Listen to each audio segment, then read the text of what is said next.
Ce jeudi 15 mai 2025, Léa Salamé a eu le privilège d'interroger Robert De Niro. L'acteur américain de 81 ans a reçu une palme d'honneur lors de la première journée au Festival de Cannes 2025. C'est avec beaucoup de fierté, mais aussi d'humilité, que la journaliste France Inter a reçu cet invité de marque. Et hors de question de lui poser ces traditionnelles questions impromptues.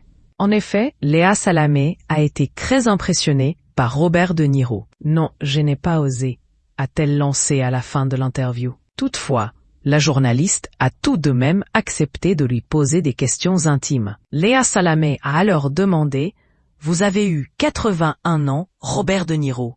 Le temps qui passe vous rend-il mélancolique, nostalgique ?» questionne-t-elle. Son invité lui indique qu'en effet, parfois, il peut ressentir ses émotions. Ça peut être à n'importe quel moment. « Je vais pleurer là si je continue à me poser cette question », dit-il, visiblement ému. La journaliste de France Inter continue. « Et dans ces moments-là, vous pensez au passé ?» Robert De Niro lui répond alors « Je pense au passé, mais on est dans le présent et il faut regarder l'avenir. Le passé, c'est le passé. Quant au présent et à l'avenir, l'acteur hollywoodien qui est devenu une nouvelle fois père à 80 ans y pense aussi. Le présent est important. Il faut bouger maintenant. » Léa Salamé lui pose alors une nouvelle question existentielle. « Mais à la fin, quel a été le but de votre vie, Robert De Niro? Est-ce que ça a été de marquer l'histoire du cinéma en jouant dans des films qui resteront dans des chefs-d'œuvre? Est-ce que ça a été la gloire, les SAM, l'argent, ou tout en même temps ?»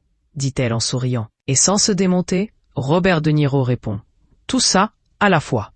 Je plaisante à moitié, mais bon, écoutez, c'est toutes ces choses. Ce que vous voulez, ce que vous pensez vouloir, et ce que vous recevez de la vie, ce n'est pas exactement ce que vous pensiez avoir.